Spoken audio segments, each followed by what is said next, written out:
الصلاۃ والسلام علیک یا رسول اللہ وعلی آلک و اصحابک یا حبیب اللہ۔ الصلاۃ والسلام علیک یا نبی اللہ وعلی آلک و اصحابک یا نور اللہ۔ محترم اور پیارے اسلام بھائیوں اور مدنی چینل کے ناظرین، ہم ایک مرتبہ پھر حاضر ہیں سلسلہ احکام قرآن میں۔ اس سلسلے میں آیات احکام پر گفتگو کی جاتی ہے۔ شریعت مطہرہ نے تمام ہی شعبوں کے اندر ہمیں احکام دیے ہیں، خواہ ان کا تعلق معاملات سے ہو، ان کا تعلق نکاح و طلاق سے ہو، یا ان کا تعلق مالی معاملات سے ہو۔ آج سورہ بقرہ کی آیت نمبر 188 کے ضمن میں ہم گفتگو کریں گے۔ اس آیت کا تعلق مالی معاملات سے ہے۔ آئیے سب سے پہلے اس آیت مبارکہ کی تلاوت اور ترجمہ سنتے ہیں۔ قرآن کی روشنی ولا تأكلوا أموالكم بينكم بالباطل وتدلوا بها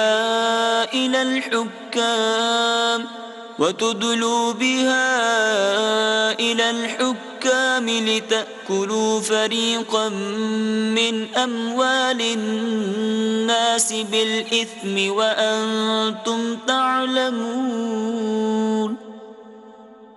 اور آپس میں ایک دوسرے کا مال ناحق نہ کھاؤ، اور ناحاکموں کے پاس ان کا مقدمہ اس لیے پہنچاؤ کہ لوگوں کا کچھ مال ناجائز طور پر کھا لو جان بوجھ کر۔ اس آیت مبارکہ میں سب سے پہلے تو ایک اصول بیان کیا گیا ہے کہ باطل طریقہ، باطل سبب، وہ طریقہ، وہ ذریعہ شریعت نے جسے روا نہیں رکھا، شریعت نے جسے جائز نہیں رکھا، ذرائع آمدنی کا وہ طریقہ اختیار نہ کیا جائے۔ ایسا طریقہ اختیار کرنا اللہ تبارک و تعالیٰ کے احکام کی خلاف ورزی ہے، اور شریعت مطہرہ نے متعدد اور درجن بھر یا سے زیادہ حلال آمدنی کے ذرائع ہمیں دیے ہیں، مختلف نظام دیے ہیں، مختلف طریقے دیے ہیں۔ جو نظام دیا ہے اس کو فالو کیا جائے، اگر اس کے خلاف کیا جائے گا تو وہ باطل طریقہ ہوگا۔ قرآن مجید فرقان حمید نے یہاں پر واضح طور پر فرما دیا وَلَا تَأْكُلُوا أَمْوَالَكُمْ بَيْنَكُمْ بِالْبَاطِلِ، کہ جو باطل طریقہ ہے اس کو اختیار نہ کیا جائے۔ اب باطل طریقوں میں سے ایک طریقہ تھا رشوت کا لین دین، اور اس کا استعمال زیادہ تر حکام کے پاس ہوتا ہے یا عدالتوں میں ہوتا ہے، کہ جب کوئی بندہ اپنا فیصلہ لے کر جاتا ہے اور وہ یا تو جج کو رشوت دیتا ہے، یا وہ وکیل کو رشوت دیتا ہے، یا وہ گواہوں کو رشوت دیتا ہے، اور رشوت کے بل بوتے پر وہ ایک ناحق چیز حاصل کرنے کی کوشش کرتا ہے۔ تو باطل طریقوں میں سے ایک طریقہ رشوت کے ذریعے مال حاصل کرنا بھی تھا، ظلماً مال حاصل کرنا بھی تھا۔ اللہ تبارک و تعالیٰ نے بطور خاص اس طریقے کو بھی اس آیت مبارکہ میں بیان کر کے اس کی مذمت بیان کر دی اور اس سے منع کر دیا۔ آج اس آیت مبارکہ کے تحت ہم کن کن موضوعات پر گفتگو کریں گے، آئیے ان موضوعات کی ایک فہرست ملاحظہ کرتے ہیں۔ قرآن کی روشنی۔ آیت مبارکہ کے ضمن میں زیر بحث لائے جانے والے نکات۔ نمبر 1، مذکورہ آیت کا شان نزول کیا ہے؟ نمبر 2، کیا حلال ہے اور کیا حرام ہے؟ نمبر 3، مال حلال کتنی قسم کا ہوتا ہے؟ نمبر 4، مال حرام کتنے قسم کا ہوتا ہے؟ نمبر 5، آیت میں مذکور لفظ الباطل اور لفظ تدلو کی تشریح۔ نمبر 6، رشوت دے کر عدالتی فیصلہ جیتنے سے کون کون سے پہلو مراد ہیں؟ نمبر 7، اگر شہادت یا حلف کی بنا پر عدالت سے ناحق مال حاصل کیا تو کیا حکم ہے؟ سب سے پہلے چلتے ہیں پہلے نقطے کی طرف کہ اس آیت مبارکہ کا شان نزول کیا ہے۔ اس آیت مبارکہ کا شان نزول یہ ہے کہ دو افراد ربیہ بن عبدان الحضرمی اور امرأ القیس الکندی بارگاہ رسالت میں حاضر ہوتے ہیں، اور حاضر ہونے کے بعد ایک مقدمہ لے کر آتے ہیں، اور مقدمے کی نوعیت یہ ہوتی ہے کہ عبدان خضرمی نے یہ دعویٰ کیا کہ جو زمین ہے وہ اس کی ہے، لیکن ان کے پاس گواہ نہیں تھے۔ امرؤ القیس کندی نے دعویٰ کیا کہ زمین ان کی ہے، تو گواہ جو ہے مدعی سے مانگے جاتے ہیں مدعی کون ہوتا ہے، مدعا علیہ کون ہوتا ہے، شریعت کے نظام میں اور عام طور پر جو سرکاری نظام رائج ہے اس میں تھوڑا سا فرق ہے۔ ہمارے عام طور پہ یہ ہوتا ہے کہ جو ایف آئی آر کٹوا دے جا کے اسے ہی مدعی قرار دیا جاتا ہے۔ شریعت کی نگاہ میں فیصلہ یہ کرنا ہوتا ہے کہ گواہ کس پر ہوں گے، حلف کس پر ہوگا۔ گواہ ہمیشہ مدعی پر ہوتا ہے اور حلف جو ہے وہ مدعا علیہ پر ہوتا ہے۔ اس مسئلے کے اندر جو زمین کا دعویٰ کرنے والے تھے وہ ابدان خدرمی تھے، ابدان حضرمی تھے، تو انہوں نے ان سے گواہ طلب کیے گئے، ان کے پاس گواہ نہیں تھے، تو امراء القیس کو کہا گیا کہ اب تمہیں حلف اٹھانا ہوگا۔ اب یہاں سے فیصلہ کرنے والوں کے آداب بھی پتہ چلتے ہیں۔ نبی اکرم علیہ الصلاۃ والسلام نے ان دونوں افراد کے مابین فیصلہ کرنے سے پہلے خوف خدا ان کے اندر پیدا کیا اور کہا کہ دیکھ لو، سوچ لو، اللہ تبارک و تعالیٰ نے یہ ارشاد فرمایا ہے، ان الذین یشترون بعہد اللہ و ایمانہم ثمنا قلیلا، کہ وہ لوگ یعنی کفار کے اوصاف بیان کیے گئے ہیں کہ جو اللہ تعالیٰ کے عہد یعنی اللہ تعالیٰ کا نام لے کر، اللہ تعالیٰ کا عہد لے کر اور قسم لے کر چھوٹے سے قیمت کے بدلے جو ہے وہ اپنے دیانت کا، اپنی امانت کا سودا کر دیتے ہیں اور جھوٹ بول دیتے ہیں۔ جب نبی اکرم علیہ الصلاۃ والسلام نے یہ آیت مبارکہ تلاوت فرمائی تو دونوں پر خوف خدا طاری ہو گیا اور رونے لگے، اور دونوں میں سے ہر ایک یہ کہنے لگا کہ یا رسول اللہ صلی اللہ علیہ وسلم، بس میں چاہتا ہوں کہ یہ زمین بس میری نہیں ہے، اب یہ اس کی ہے۔ دوسرے نے کہا کہ یہ زمین میری نہیں ہے، یہ اس کی ہے۔ اور اب اس کے بعد جو ہے جب یہ صورتحال پیدا ہوئی اور دونوں جو ہے وہ اپنے اپنے دعوے سے ہی پیچھے ہٹ گئے، تو پھر اللہ تبارک و تعالیٰ نے یہ آیت مبارکہ نازل فرمائی، سورہ بقرہ کی آیت نمبر 188، جو آج ہم نے اپنے سلسلے میں شامل کی ہے۔ یہ آیت مبارکہ نازل ہوئی تو نبی اکرم علیہ الصلاۃ والسلام نے ان دونوں کو جنت کی بشارت عطا فرمائی۔ تو یہاں سے یہ پتہ چلا کہ حق حاصل کرنا جائز ہے، حق حاصل کرنے کے لیے آگے بڑھنا بھی جائز ہے، فیصلے کی طرف جانا بھی جائز ہے، لیکن ایک موقع ہوتا ہے خوف خدا کا بھی، اپنے بھائی کے درد کے احساس کا بھی، اس کا بھی ایک تعلق ہوتا ہے اور اس کی بھی گنجائش ہوتی ہے۔ اگلے نقطے کی طرف چلتے ہیں۔ آج کی جو آیت مبارکہ ہے، یہ پوری کی پوری آیت مبارکہ مال حرام کے احکام کے گرد گھومتی ہے کہ مال حرام کیا ہے۔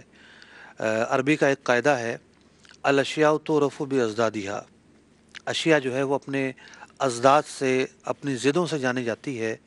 تو حرام کو سمجھنے کے لیے حلال کو سمجھنا بھی ضروری ہے۔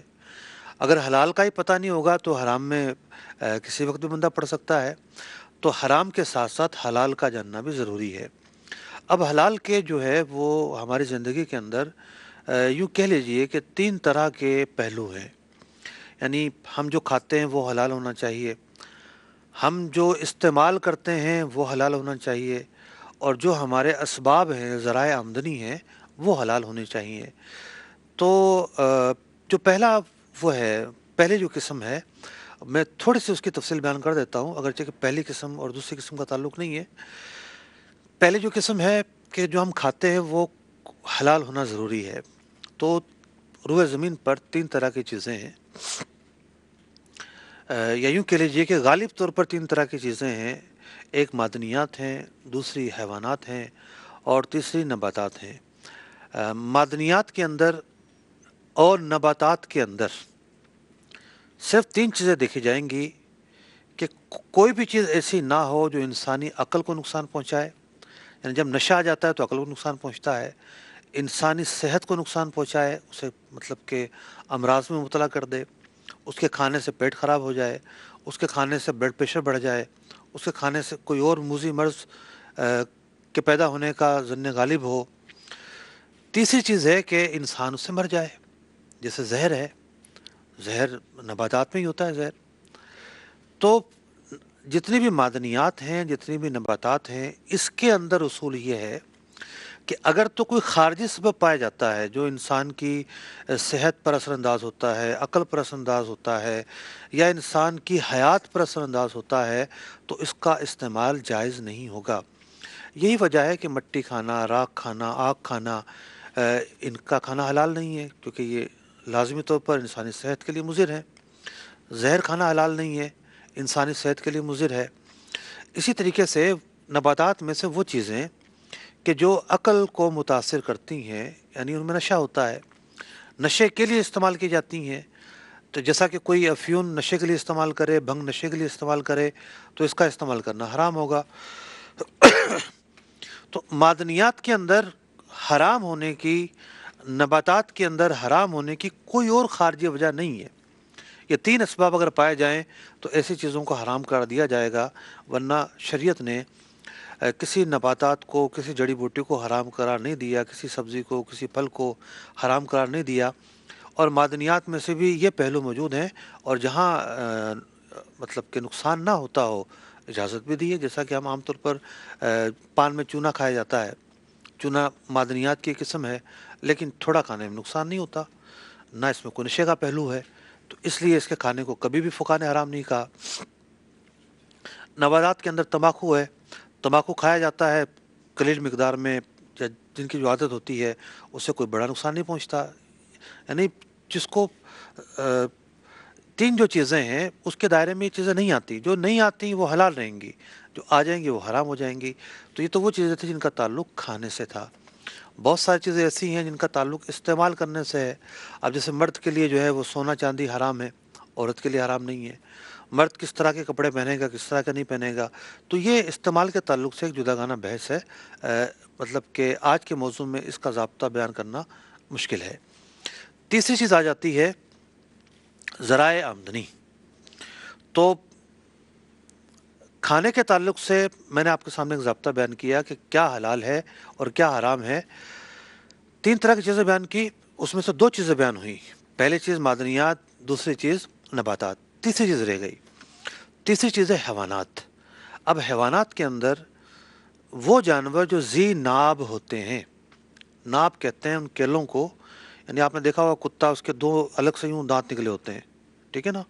कुत्ते को देख लें, शेर को देख लें, चीते को देख लें, लोमड़े को देख लें, यूँ उसके यूँ दांत निकले होंगे दो यहाँ पर। तो वो दांत जो है ना वो भेड़ के, गाय के, बकरे के नहीं होंगे। तो वो जानवर छुपाया कि जो ज़ी नाब है, जिसके इस तरह के दांत होते हैं, वो हराम है। जितनी भी हशरातुल अर्ज़ हैं, सांप, बिच्छू, कीड़े मकोड़े, हशरातुल अर्ज़ जितने भी हैं, सब के सब हराम हैं। परिंदों के अंदर जो चोंच से नहीं खाते वो हराम है। मछली, समंदर के अंदर सिवाय मछली के कोई और जानवर हलाल नहीं है।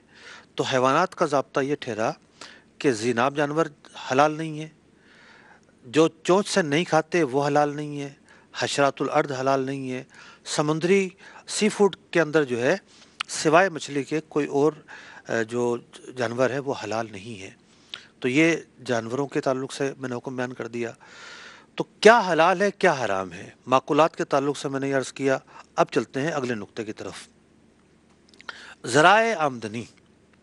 जब किसी के पास कोई माल आता है, माल के पीछे एक सबब शरई पाया जाना ज़रूरी है।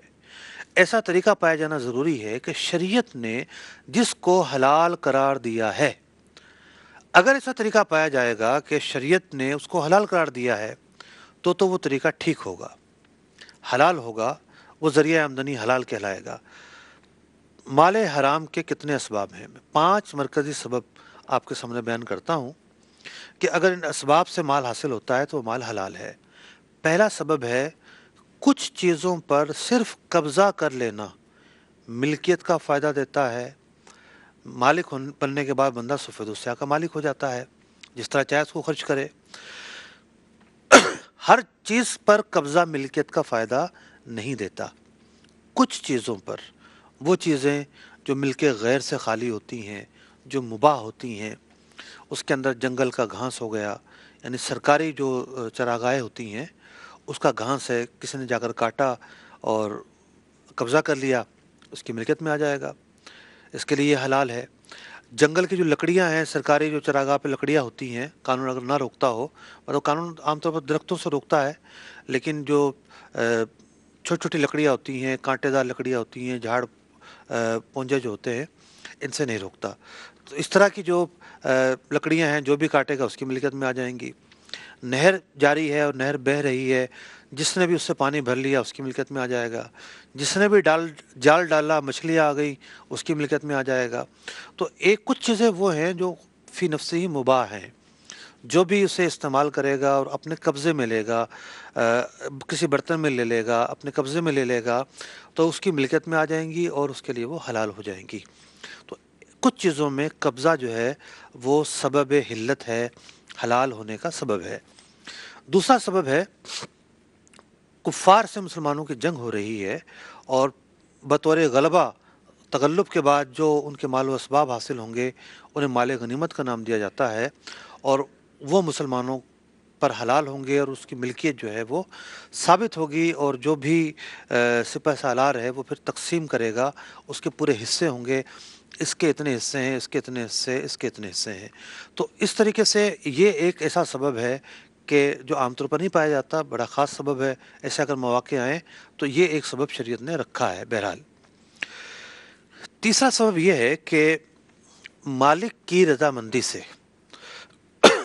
मालिक की रज़ामंदी से एग्रीमेंट किया जाए, सौदा किया जाए, ऐसा सौदा जो शरीयत ने रवा रखा है। वरना सौदा तो बहुत सारी हराम चीज़ों में भी होता है। ज़िना करने वाले भी एग्रीमेंट करते हैं और पैसों का तयन करते हैं। नहीं, ऐसा सौदा कि जो शरीयत ने रवा रखा है वो एग्रीमेंट किया जाए। जैसा कि तिजारत है, इसके ज़रिए जो है वो माल हासिल हुआ, किसी ने जो है वो अपने आप की खिदमात सुपुर्द की, कोई काम काज किया, हलाल काम काज, उसके ज़रिए माल हासिल हुआ, तो वो माल जो मालिक की रज़ामंदी से अक़्द शरी के ज़रिए हासिल किया जाए, ख़्वाह अक़्द तिजारत हो या अक़्द इजारा हो या अक़्द शिरकत व मुदारबत हो, ये एक सबब है हलाल माल हासिल होने का। चौथा सबब, मालिक की रज़ामंदी से बग़ैर मुआवज़े के बंदा उस चीज़ का मालिक बन जाए। जैसा कि गिफ्ट सामने वाला अपनी रज़ामंदी से देता है, लेने वाला ले लेता है, तो गिफ्ट के अंदर जो है वो किसी किस्म का मुआवजा नहीं होता, बगैर मुआवजे के हासिल हो जाता है। इसी तरीके से किसी के लिए वसीयत की हुई थी और वो वसीयत का अहल था, उसे वो माल मिलेगा।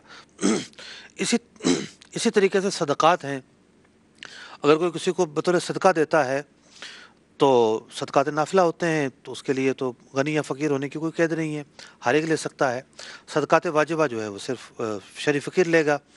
तो ये वो असबाब हैं कि मालिक की रज़ामंदी से बग़ैर किसी मुआवज़ा दिए ये चीज़ें मिल्कियत में आ जाती हैं और बंदा इनका मालिक बन जाता है। ये चौथा सबब था। पाँचवा सबब ये है कि बंदा अपनी चाहत के बग़ैर, ना इसकी अपनी चाहत शामिल हो ये ज़रूरी नहीं है, ना सामने वाले की चाहत शामिल हो ये ज़रूरी नहीं है, बल्कि जबरी तौर पर वो चीज़ इसकी मिल्कियत में आ जाए। और ऐसा एक ही जगह होता है विरासत के अंदर कि जैसे ही इसके मुरिस की, इसके उस रिश्तेदार की जिसका ये वारिस बन रहा है, उसकी आँख बंद हुई और उसका इंतकाल हुआ, उसका माल व असबाब विरासत के हिस्से के मुताबिक इसकी मिल्कियत में ख़ुद ब खुद आ जाता है। तो ये मरकज़ी तौर पर 5 बड़े असबाब हैं हलाल ज़रिया आमदनी के। इन तरीक़ों से जो माल हासिल होगा वो माल हलाल होगा, तय्यब होगा, पाकीज़ा होगा। ये 5 मरकज़ी जो असबाब हैं अगर हमारे सामने रहें तो हम हलाल के निज़ाम को बहुत आसानी के साथ समझ सकते हैं। अगले नुक्ते की तरफ चलते हैं। हमने हलाल समझ लिया कि हलाल के क्या ज़राए हैं, आखिर ये देखते हैं कि माल हराम क्या होता है, कहाँ कहाँ माल हराम पाया जाता है। माल हराम के 6 बड़े मरकज़ी असबाब मैं आपके सामने बयान कर रहा हूँ। माल असबाब के 6 बड़े असबाब। पहला सबब यह है कि जुल्मन जबरन माल हासिल करना, यानी हराम माल। कुरान पाक की इस आयत मुबारक में जो ये फरमाया गया कि बातिल तरीके से माल ना खाओ, उस माल हराम बातिल तरीके से खाया जाता है। तो माल हराम के असबाब क्या हैं? एक सबब है कहरन, जबरन, जुल्मन, किसी से किसी का माल हासिल करना। डाके के अंदर, स्ट्रीट क्राइम के अंदर, चोरी के अंदर, गसब के अंदर यही होता है कि जुल्मन किसी का माल जो छीन कर या चोरी कर कर लिया जाता है। माल हराम का दूसरा सबब यह है कि बातिल ख्वाहिशात और लहू पर मुश्तमिल चीज़ों को हासिल करना, चीज़ों को, या मैं दोहरा देता हूँ, बातिल ख्वाहिशात और लहू लाइव वाली जो चीज़ें हैं उनके ज़रिए माल हासिल करना या उनमें माल लगाना। मिसाल के तौर पर जुआ है। अब जुआ जो है दरअसल एक ख्वाहिश नफसानी पर डिपेंड करता है, और ख्वाहिश नफसानी होती है बस मैं खेलूँ ही खेलूँ, और जुआरी जो है वो कहीं से भी उसको बंद कर लें उसने वहीं आना है, उसकी सोचों का महवर जुआ होकर रह जाता है। उसका लालच ऐसा होता है कि बंदा पलट पलट कर वहाँ आ रहा होता है और सारा घर कंगाल हो जाता है, फिर भी ये इस अमल से बाज नहीं आता। ज़िना हो गया कि इसमें जो है एक रग़बत होती है, शराब हो गई इसमें एक रग़बत होती है। इसी तरीके से और इस तरह की जो चीज़ें हैं जिसके अंदर बुनियाद जो है नफसानी ख्वाहिशात हैं, लेकिन ये वो चीज़ें हैं जो लाहो लाइब हैं, हराम हैं, हलाल नहीं हैं। अब कोई इनके ज़रिए पैसा हासिल करता है तो वो पैसा, वो आमदनी जो है वो माल हराम कहलाएगी। तीसरा सबब है रिश्वत। रिश्वत जो है बात जगह पर एक तरफ़ा रज़ामंदी से ली जाती है, बात जगहों पर दो तरफ़ा रज़ामंदी से ली जाती है। बाज़ दफ़ा जो है वो लेने वाला लेने के लिए तैयार नहीं होता, लेकिन देने वाला लेने वाले को मजबूर करता है कि तुम लो मैं, ताकि मेरा काम हो जाए। तो जो रिश्वत है, रिश्वत का जो लेना है किसी सूरत में हलाल नहीं है। रिश्वत के ज़रिए जो भी माल हासिल होगा वो माल हराम होगा। रिश्वत तीसरा सबब था माल हराम का। चौथा सबब है सूद। सूद कुरान मजीद फ़ुरक़ान हमीद की आयत में तफसील के साथ इसको बयान किया गया, इसकी मज़म्मत बयान की गई। सूदी कारोबार में जो लेन देन है, शिरकत है, सूदी यानी लेन देन के अंदर जो मुलव्विस होना है, इसको अल्लाह तबारक व तआला के साथ जंग करने के मुतरादिफ करार दिया गया। तो सूद एक ऐसा ज़रिया आमदनी है जो माल हराम पर मुश्तमिल है। तो चौथा सबब था सूदी आमदनी। पांचवा सबब है ख़यानत के ज़रिए माल हासिल करना। अगरचे कि चोरी में भी ख़यानत ही होती है, लेकिन ऐसा नहीं होता चोरी के अंदर कि आपके पास कोई माल रखवा कर गया फिर आप लेकर भाग गए। चोरी में ये होता है कि आज खुद बंदा जाता है और माल लेकर भागता है। ख़यानत होती है अमानत के अंदर। कोई आपके पास माल रखवा कर गया है, आपने थोड़ा थोड़ा निकाल के इस्तेमाल करना शुरू कर दिया। आपके पास जो है वो कोई चीज़ रखवा कर गया है कि इसको इस्तेमाल नहीं करनी, आपने उसको इस्तेमाल करना शुरू कर दिया। ख़्वाह उस चीज़ को इस्तेमाल करके ज़ाया कर दिया जाए या उसके फ़वाइद हासिल किए जाएँ। ख़यानत जो है ज़रिया आमदनी का एक सबब है कि ज़रिया आमदनी के जो असबाब हैं उसमें से बहुत सारे ऐसे होते हैं जो ख़यानत पर मुश्तमिल होते हैं। छठा सबब बड़ा ही बुनियादी सबब है। माल हराम के जो असबाब हैं उसमें से जो छठा सबब है बड़ा ही बुनियादी सबब है कि कारोबारो तिजारत के अंदर ऐसा तरीका इख्तियार करना जिससे सौदा फासिद हो जाए। अब कारोबारी तिजारत की बहुत सारी सूरतें, मतलब ख़रीदना बेचना भी तिजारत में शामिल है। इन्वेस्ट जब होता है, आप किसी से पार्टनरशिप करते हैं, शिरकत करते हैं, मुदारबत करते हैं, वो भी कारोबार ही का एक हिस्सा होता है। या आप जो है वो कोई ऐसा इजारा कर लेते हैं जो फासिदा होता है। कुछ फासिद इजारे ऐसे होते हैं कि जिसकी आमदनी माल हराम होती है, कुछ की नहीं होती। कारोबार और तिजारत के अंदर ऐसा माफ़ कीजिएगा, कारोबार और तिजारत के अंदर ऐसा तरीका कार अगर इख्तियार किया गया जिससे अक़द फासिद हो जाता है तो भी आमदनी माल हराम हो जाएगी। और तकरीबन 40 से ज़्यादा ऐसे असबाब हैं जिससे कारोबार और तिजारत में जो सौदा है वो फासिद हो जाता है, आमदनी हराम हो जाती है। तो मकाम गौर है यहाँ पर कि अगर सिर्फ एक कारोबार और तिजारत को लें तो उन 40 चीज़ों का हमारे लिए जानना ज़रूरी होगा कि हम उससे बच सकें। वो जो जराइम कह लीजिए आप, वो गलतियाँ जो हैं, वो नाइल्मी और जहालत के जो असबाब हैं हमारे अंदर ना पाए जाएं कि जिसकी वजह से हमारा सौदा हराम हो जाए। बाज़ औक़ात जो है ना सिर्फ नाइल्मी बड़ा सबब होता है। बंदा एहतियात करता है तो मतलब कि उसे निजात मिल जाती है और उस तरीक़ेकार पर अमल नहीं कर रहा होता। तो मैंने आपके सामने माल हराम के 6 मरकज़ी असबाब बयान किए हैं کہ یہ اسباب جہاں پائے جاتے ہیں وہاں پر آمدنی حرام ہو جاتی ہے۔ حرام آمدنی کا استعمال کرنا حلال نہیں ہوتا۔ حرام آمدنی میں سے کچھ، یعنی حرام آمدنی میں ایک چیز تو مشترک ہے کہ اس سے چھٹکارا پایا جائے گا، بندہ اس سے خلاصی پائے گا۔ البتہ اس کی پھر دو قسمیں بنتی ہے۔ بعض چیزیں ایسی ہوتی ہیں کہ اصل مالک کو ہی دینا ضروری ہے، جیسا کہ رشوت لی ہے، اصل مالک کو ہی دینا ضروری ہوگا۔ زنا کی آمدنی ہے، اصل مالک کو دینا ضروری ہوگا۔ گانے کی آمدنی ہے، اصل مالک کو ہی دینا ضروری ہوگا۔ تلاوت کی آمدنی حلال نہیں ہے۔ تلاوت کی جو آمدنی ہے اصل مالک کو دینا ضروری ہوگا۔ قرآن پڑھانے کی آمدنی تو حلال ہے، قرآن سنانے کی آمدنی حلال نہیں ہے۔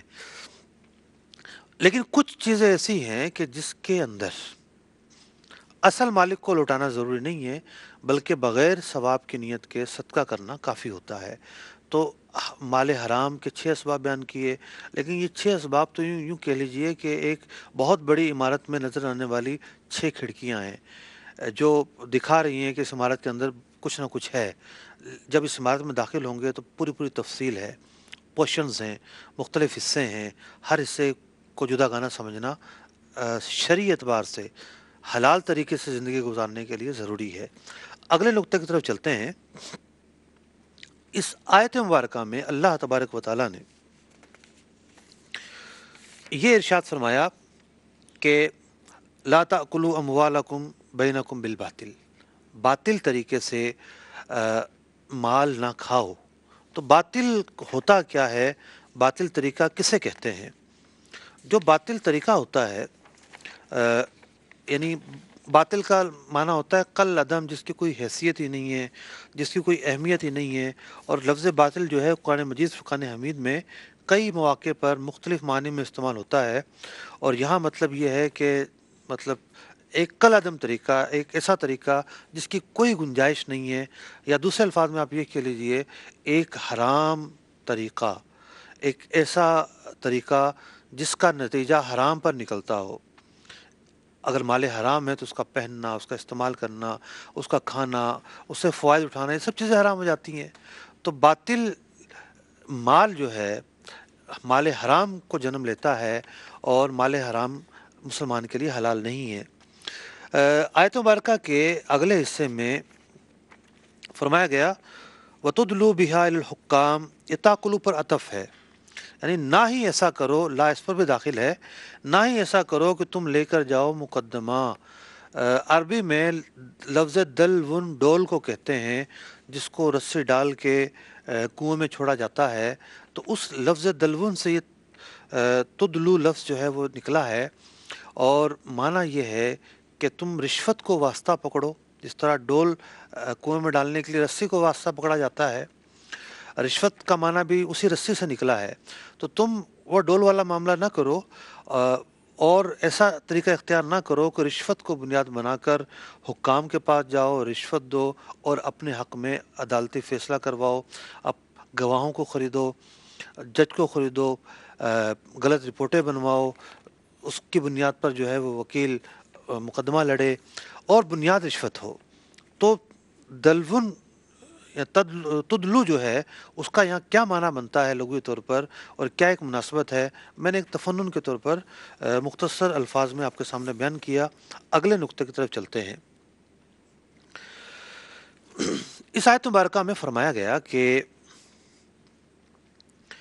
حکام کی طرف نہ جاؤ، اس طرح کے رشوت دینی پڑے اور مقدمہ اپنے لیے جتوانا پڑے۔ اس سے کیا مراد ہے؟ مطلب کہ لِتَأْكُلُوا فَرِيقًا مِّنْ أَمْوَالِ النَّاسِ، اور ایک فریق کے جو ہے نا وہ مال حاصل کیے جائیں ناحق طور پر، بالاسمی، ظلم کے ذریعے، زیادتی کے ذریعے، ناحق طریقے سے، وَأَنْتُمْ تَعْلَمُونَ، اور پتہ ہے کہ جناب یہ سب کچھ غلط ہے، پھر بھی ایسا کیا جائے اور رشوت کے بل بوتے پہ کیا جائے۔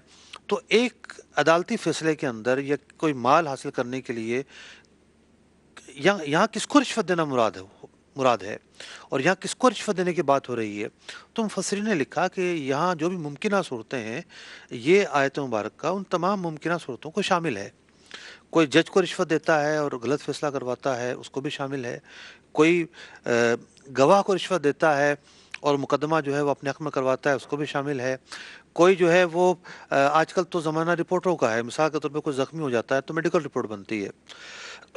अब लगी कील है और बना दे जनाब चाकू का ज़ख्म, मेडिकल रिपोर्ट में अगर डॉक्टर ख़यानत करेगा तो ऐसी रिपोर्ट वो बना सकता है, तो डॉक्टर को रिश्वत दी जाएगी और वकील उस रिपोर्ट की बुनियाद पर मुकदमा लेकर आगे चलेगा।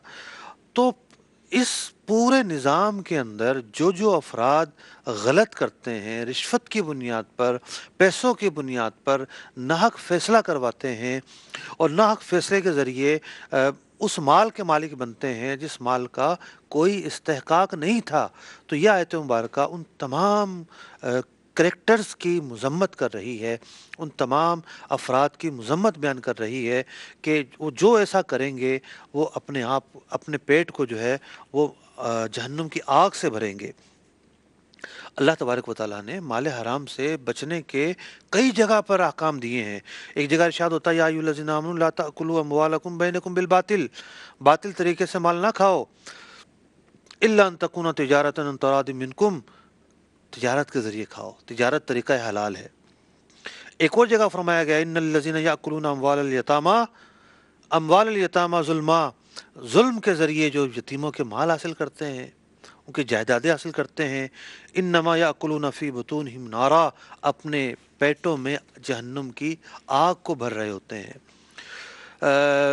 अगर आप इस पूरे निज़ाम पर गौर करें, इंसाफ के निज़ाम पर, हक के निज़ाम पर, अगर एक किसी के साथ जुल्म होता है, कोई कत्ल होता है, मकतूल को और उसके उरसा को इंसाफ नहीं मिलता, कोई ज़ख्मी होता है, मजरूह को मजलूम को इंसाफ नहीं मिलता, कोई ज़्यादती ज़िना का शिकार होता है, उसको इंसाफ नहीं मिलता और इज़्ज़त उछाले जाने की बुनियाद पर उसके जो मुताल्लिकीन हैं उनकी जो इज़्ज़त ख़राब होती है, उनको जो इंसाफ नहीं मिलता, अगर किसी की प्रॉपर्टी जो हथिया ली जाती है उसको इंसाफ नहीं मिलता, अगर कोई किसी की वजह से गलती से या आमदन तौर पर मर जाता है उसको इंसाफ नहीं मिलता।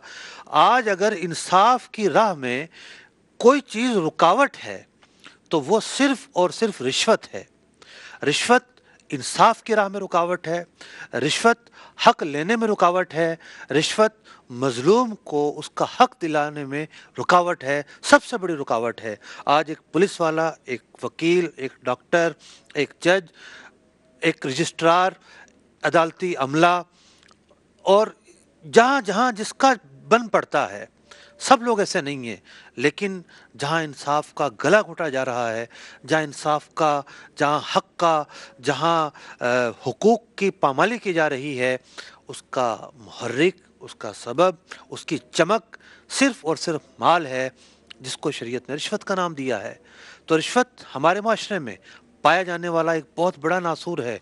आज हर एक अपना काम तो निकाल लेता है, लेकिन इससे माशरे के अंदर जो बिगाड़ पैदा हो रहा है, माशरे के अंदर जो अबतरी पैदा हो रही है, माशरे का पूरा निज़ाम जो नीचे आ रहा है, आप देख लें जो लोग टैक्स नहीं देते और रिश्वत लेकर जान छुड़ा लेते हैं, जिसकी वजह से पूरे मुल्क के निज़ाम को नुकसान पहुँचता है।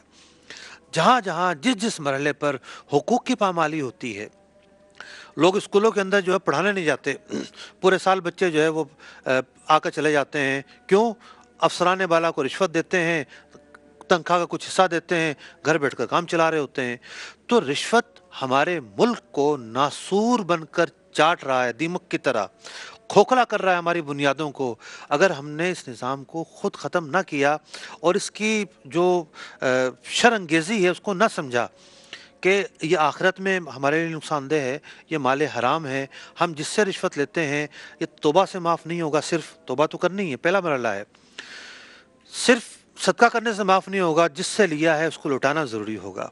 तो रिश्वत एक तवील मौजू है, बहुत सारे गोशे हैं, बहुत सारे पहलू जहन में हैं, लेकिन वक्त कलील है। अगले नुक्ते की तरफ चलते हैं। अगला नुक्ता यह है कि बाज़ औक़ात हम ये समझ लेते हैं कि शहादत की बुनियाद पर और जी कोर्ट से मुकदमा जीत गए, हम तो हक पर हैं, झूठे हलफ उठाते हैं लोग, बाज़ लोग झूठी गवाहियाँ पेश कर देते हैं, झूठे फैसले करवा देते हैं, बस उनकी एक इज़्ज़त बनती है कि जी हम जीत गए मुकदमा, बड़े खुश होते हैं। नहीं, काजी हमेशा, ठीक है अगर जज जो है वो मुजरिम नहीं था, उसने शहादत पर फैसला किया, جج جو ہے باطن پہ فیصلہ نہیں کر سکتا، یہ شریعت کا اصول ہے۔ اس نے قاتل کو خود قتل کرتے ہوئے دیکھا ہے، وہ گواہی نہیں دے سکتا، وہ گواہی پر فیصلہ کرے گا، گواہی نہیں ہوگی تو حلف پر فیصلہ کرے گا۔ لیکن اگر وہ فیصلہ حقائق کے خلاف ہے تو ایسا نہیں ہے کہ آخرت میں بری ذمہ ہو جانا ہے۔ کسی نے مال عدالتی فیصلے کے ذریعے، کورٹ کے فیصلے کے ذریعے، جھوٹی گواہیوں کی بنیاد پر، جھوٹے قرائن کی بنیاد پر، جھوٹے حلف کی بنیاد پر حاصل کر لیا تو ایسا نہیں ہے کہ وہ کامیاب ہو جائے گا، آخرت میں اس کو جواب دینا ہوگا۔ تاریخ اسلام کے ایک عظیم قاضی گزرے ہیں، بہت عظیم قاضی تھے، غالباً حضرت علی المرتضیٰ کرم اللہ وجہہ الکریم کے دور خلافت کے اندر یہ قاضی تھے، امام قاضی شریح رحمۃ اللہ تعالی علیہ۔